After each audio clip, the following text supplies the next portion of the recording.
दोस्तों, दामाद के साथ फरार हुई सास के चर्चे आजकल लगातार सोशल मीडिया पे एक बड़ी न्यूज़ बनी हुई है। बहुत ट्रेंड में चल रहा है और लोग तरह तरह के इस पे बयानबाजी दे रहे। आज ऐसा ही इसी पर एक वीडियो मेरे सामने आया है जो बिल्कुल आपको चौंका देगा, क्योंकि इस कहानी में बड़े नए नए खुलासे हो रहे हैं। बड़ी अजीबोगरीब एक स्टोरी जा रही है। लोग तरह तरह की चीज़ों को रख रहे हैं।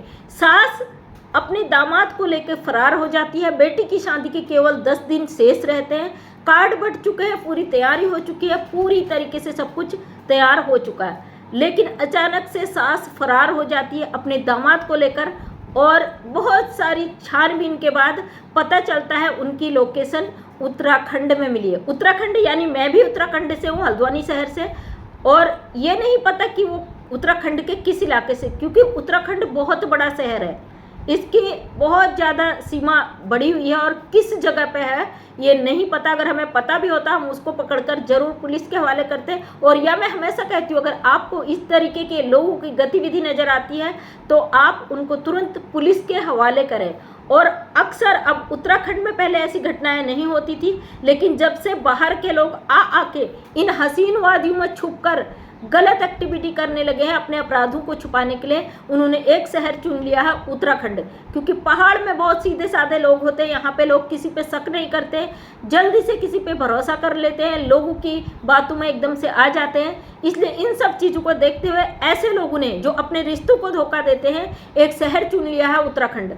और उत्तराखंड में आके वो लोग अपनी पहचान छुपाकर यहाँ पे रह लेते हैं लंबे टाइम तक।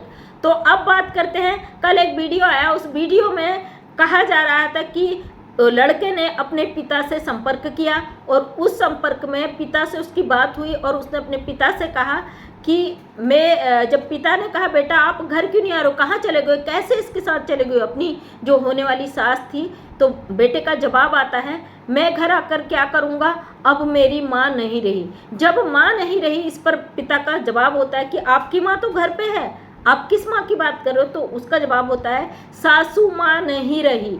तो उतने में फ़ोन कट हो जाता है और उनकी बात ख़त्म हो जाती है। और उस चीज़ को लेकर यहाँ पे सोशल मीडिया पे तमाम अफवाहें फैल चुकी हैं और लोग तरह तरीके के सवालों को यहाँ पे रख रहे हैं। अपने अपने नज़रिए से अलग अलग तरीके से इस कहानी को पेश किया जा रहा है, पब्लिक को गुमराह किया जा रहा है, पब्लिक से खूब व्यूज़ बटोरे जा रहे हैं, डॉलर लिया जा रहा है। समाज में लोग जब ऐसी घटनाओं से जुड़े होते हैं तो उनकी उत्सुकता बढ़ जाती कि आखिर इस कहानी का अंत क्या हुआ होगा। वो महिला भागी थी, वो दामाद भागा था, उनका क्या हुआ होगा। इस चीज़ को देखने के लिए पब्लिक उस चीज़ को जांचती है, जानती है, सुनती है।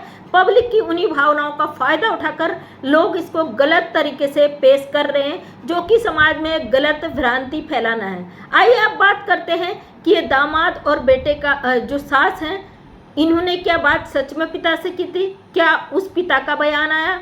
नहीं, ये मैंने एक चैनल पर जो न्यूज़ था, एक मैडम जो पत्रकार हैं, बड़े बड़े यूट्यूबर, बड़े बड़े जो पत्रकार हैं, वो इस तरीके की भ्रांतियों को फैलाते हैं। उनको टीआरपी चाहिए, उनको व्यूज़ चाहिए, तो वो लोगों में गलत इन्फॉर्मेशन को बढ़ा देती है, फैला देती है, ताकि लोग उस चीज़ को जानने के लिए उनके चैनल पे जाए, उनका पूरा वीडियो देखे और उन लोगों को टीआरपी दे। लेकिन वो ये भूल जाता है कि पब्लिक अपनी भावनाओं के साथ ऐसे केसों पर जुड़ती है, उनकी भावनाओं के साथ खिलवाड़ बिल्कुल सरासर गलत है।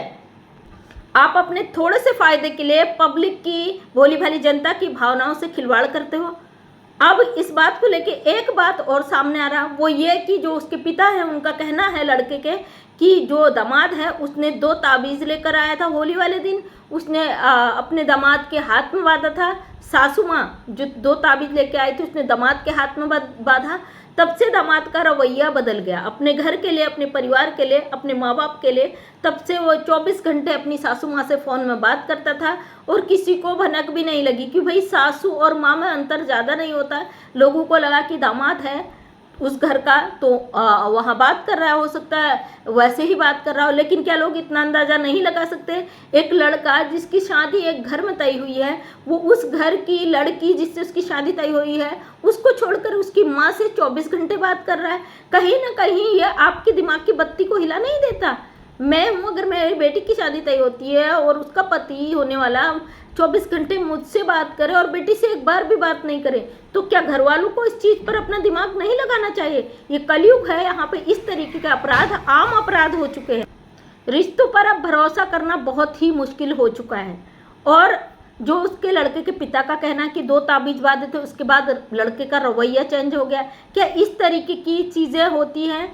हाँ, जानते हैं नेगेटिविटी हर जगह होती है और उसका तरीका भी होता है। अगर हम उन चीज़ों को बिल्कुल भी ना माने तो ये चीज़ हमारी नज़र में बिल्कुल नहीं होती है। अगर हम अपने दिमाग में थोड़ा सा किसी चीज़ को बसा लेना, अगर उसके बारे में सोचते रहें, उसको गलत वे में सोचते रहें, तो वो चीज़ हमारे माइंड में हावी हो जाता है। वही एक नेगेटिविटी है, वही सबसे बड़ा जादू टोना है। बकाया दुनिया में कोई जादू टोना नहीं होता है, ये आपके दिमाग का फितूर है। आप जितना चाहो उसको बढ़ा लो।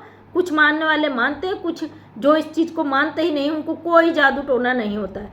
फिर इस तरीके के क्राइम, इस तरीके के अपराध को छुपाने के लिए लोग मनगढ़ंत कहानियाँ बना देते हैं, क्योंकि ऐसे रिश्तों का जो सामाजिक रूप से बिल्कुल गलत है, जिसका कहीं पे भी कुछ भी वो नहीं है, बिल्कुल भी अस्तित्व नहीं है, ऐसे अपराधों को छुपाने के लिए लोगों को झूठ पर झूठ, झूठ पर झूठ, झूठ पर झूठ परोसना पड़ता है। कहीं ना कहीं इससे आम लोग गुमराह होते हैं। और अगर इस तरीके का गलत चीज़ अगर समाज के बीच आ जाए ना, उसको छुपाना बड़ा मुश्किल हो जाता है। उसके बाद जो खुलासे आते हैं वो दबाने बड़े मुश्किल हो जाते हैं। इस तरीके के जो अपराध होते हैं, जो सामाजिक तौर पे भी गलत है, कानूनी तौर पर भी गलत है, इंसानियत भी शर्मसार हो रहा, उसको कैसे छुपाया जा सकता है? अब जो बेटी है जिससे रिश्ता तय हुआ था, 10 दिन के बाद जिसकी शादी होनी थी, वो बेटी सदमे में है, हाथ में डिप लगा था और शायद हॉस्पिटल में भी थी। लेकिन मैंने बीमारी की कंडीशन में उसका फोटो देखा, तो मैं यही अंदाज़ा लगा सकती हूँ उस लड़की की कंडीशन क्या होगी जिसने सपने देखे होंगे अपनी शादी के, जिसकी शादी के मात्र 10 दिन बच जाते हैं और वो पति जो उसका होने वाला था, वो पति उसकी ही माँ को लेके भाग जाए, तो उस बेटी की कंडीशन क्या होती होगी और किस हालात से वो इस समय गुजर रही होगी। अगर इस समय सबसे ज़्यादा दुख हुआ होगा तो उस बेटी को ही हुआ होगा जिसकी एज केवल 19 या 20 साल है। उसकी माँ की करतूतों से पूरे समाज में वो लड़की का जो है जीना दुश्वार हो गया होगा, क्योंकि हम जानते हैं भाई समाज में जब इस तरीके की चीज़ें आती हैं, जब एक परिवार में इतना बड़ा कलंक एक औरत लगा के चली जाती है, वो मान मर्यादा लौट कर आना कितना मुश्किल होता है। अब क्या आगे को उस बेटी की शादी के लिए दिक्कतें नहीं आएंगी? जानती हूँ बहुत बड़े मुसीबत से बच गई वो शादी से पहले। जिस लड़के का चरित्र उजागर हो गया शादी से पहले, बहुत बड़ी मुसीबत से बच चुकी है। अगर यही घटना शादी के बाद होती तो ये बर्दाश्त से भी बाहर होता।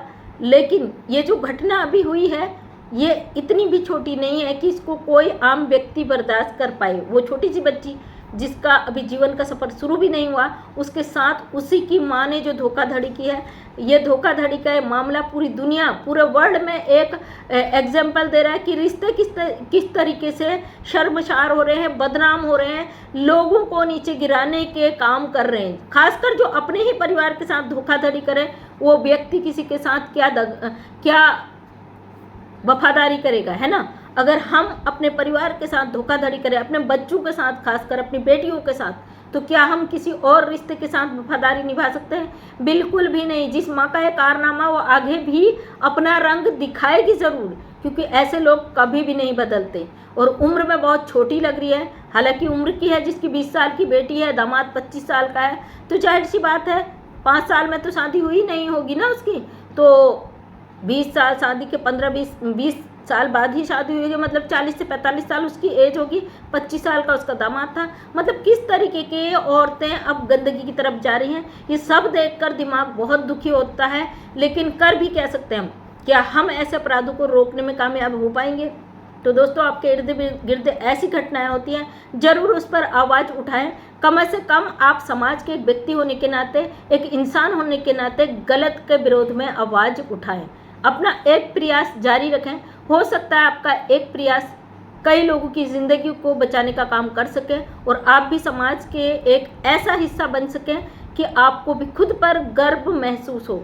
दुखद है लेकिन सत्य है, ऐसी घटनाओं से बचें।